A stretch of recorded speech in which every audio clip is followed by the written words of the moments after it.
But if it is not reflecting the reality, we should deny, we should reject any talks about God.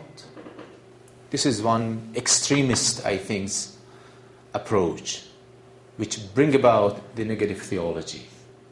As I said, the Areopagite, the pseudo-Areopagite, Dionysius, in his divine names, he says God is not being as it is not non-being, is not light as it is not dark, is not substance and access. So what it is?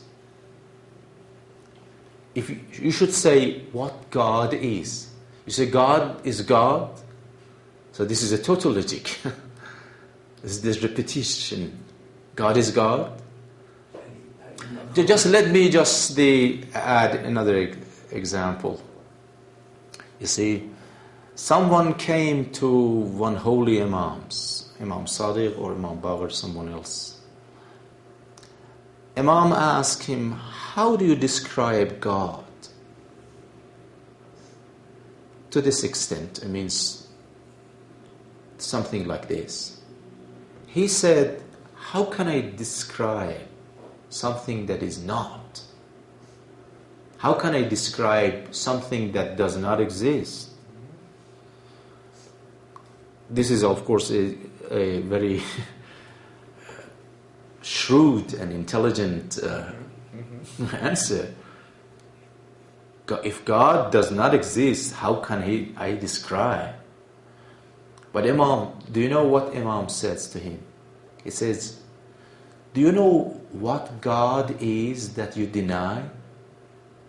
If somebody wants to deny or confess or acknowledge, he should have some definition for it. For example, if I ask you I say, would you please go to another room, bring my notebook, my laptop? And you say, okay, no problem. Then you go and then come back and says, no, I couldn't find notebook. And then I ask, do you know what notebook is? You say, no. If you don't know what notebook or what laptop is, how can you say there is no laptop there? So you should have some ascriptions, some descriptions of God. Otherwise, there is no communication, there is no dialogue, there cannot be dialogue. So I think we should not, let me say in this way again, in somehow answering your approach, this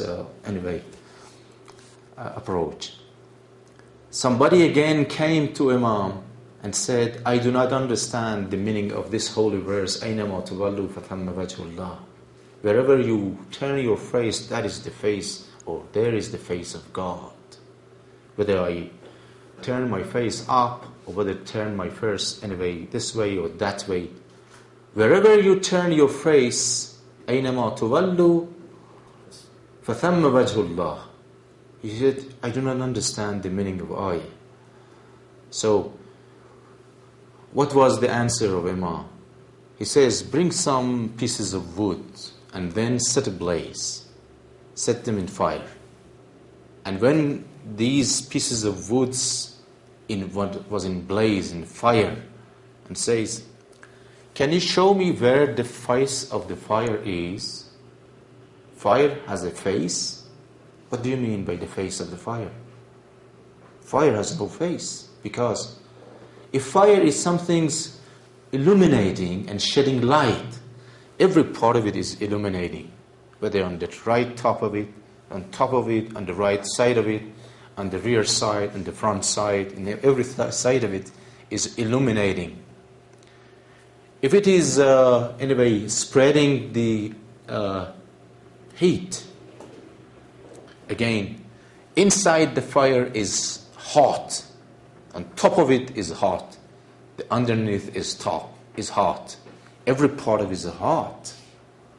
So it's giving the temperature, it's giving the heat. So we cannot say fire has face, because Wherever fire is, has its own efficacy, its operation, its effects, is illuminating, it's shedding light, and so on. So there is no face. Every part of it has a face, is its own face. So this is an analogy. This is an analogy. It means that God is not human being that who has a face. I have a face, you have a face, because I cannot see behind, because my faculty of sight is located here. So this is my face. All faculties are here. That is called my face, because my efficacy, my capability, I cannot push somebody, for example, on the other side. My energy is concentrated here and this side. So this is the face of my body. But if somebody has no such limitations, if somebody is effective on every side, in every dimensions, in all walks of life, he has no face, or in other words, his face is everything. So إِنَّمَا تُوَلُّوا فَثَمَّ اللَّهُ. So again, when and this is of course is your explanations and your mention of the Imam Ali's hadith, remind me of one more point, and that is my concluding actually point in these sessions, and that is the rationality of Islam. We can say had four stages. Unlike the rationality of Christianity that evolved and developed centuries later, because the first Christians devoted themselves to devotion and prayers and so on, and then because of the encounter with the other cultures, they had to develop their own ideas and systematize their ideas and in a way make their rationality. The rationality of Islam's originate deeply from the Quran itself, from the tradition of the Holy Prophet itself, because in the Holy Quran we see many many ayats with the metaphysical content. As he said, هو الأول والآخر والظاهر والباطن. God is the first as he is last. God is exterior and interior. God is apparent and God is hidden. And many other verses about the freedom of human being, about the good and evil, about many other things. So these ayats and traditions actually motivated Muslims to think more and more. It means to rationalize. So the rationality of Islam originate deeply, not as a result of the encounter with for example, Christians or Iranians or any other culture, but deeply from the Quran itself. Because if we have some grand question about the origin of universe, about the end of the universe, about the nature of human being, about the nature of our, for example, freedom and so on, we can see some ayats with these metaphysical or philosophical contents in the Holy Quran. These are the answers. The answers are there. So the Muslims tried to anyway discuss these answers with each other. And then the second stage and phase of the Muslim rationality starts when Imam Ali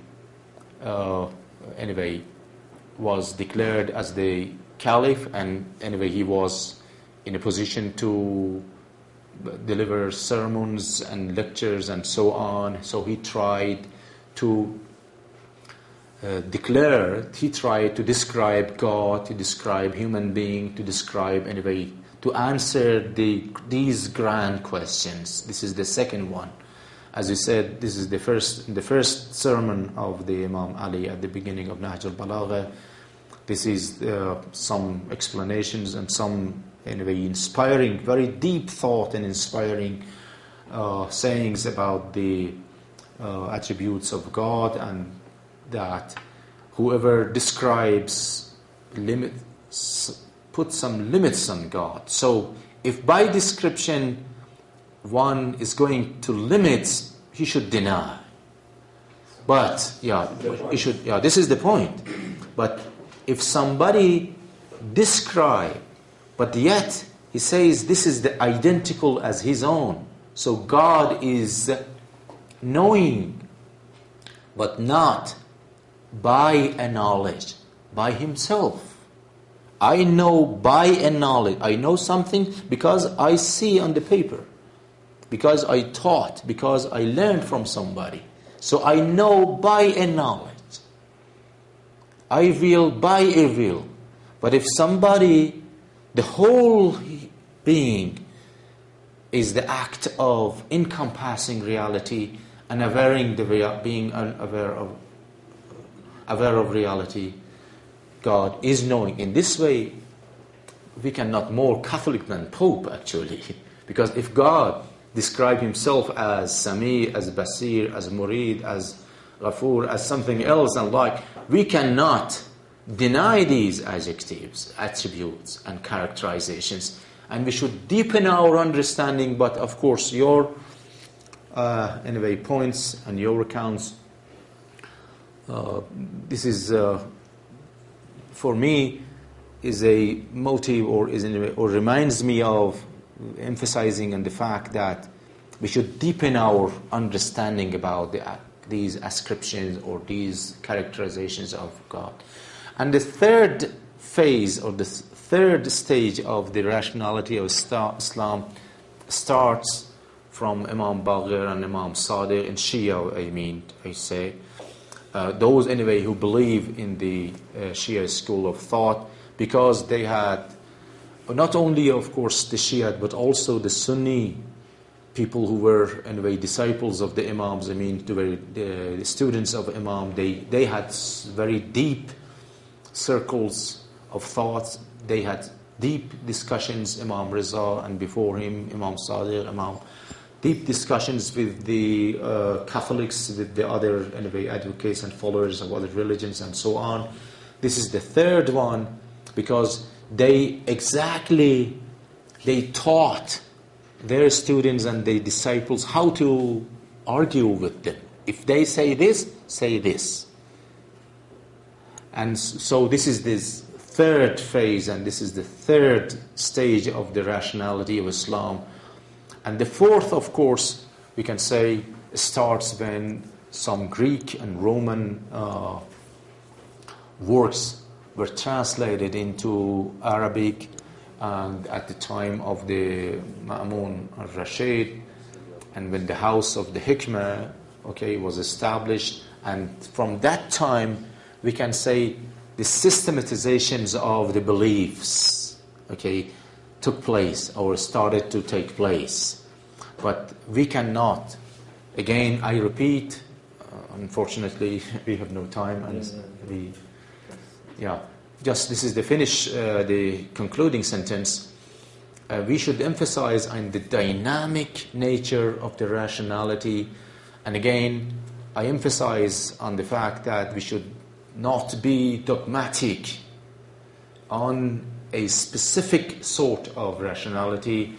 And so that's why we can say we had different thoughts and different currents of thoughts, and Avicenna, and then Sohrawardi and Mullah Sadra, and still the new Sadraians, philosophers and thinkers, and so on. So this process, I think, is still going on. And thank you for your questions, and thank you for your comments and your patience and your attendance and your participation and everything. And I apologize for if for any shortcomings, for any possible mistakes and so on. Inshallah, I will see you in Qom when you come to Qom, inshallah. Thank you.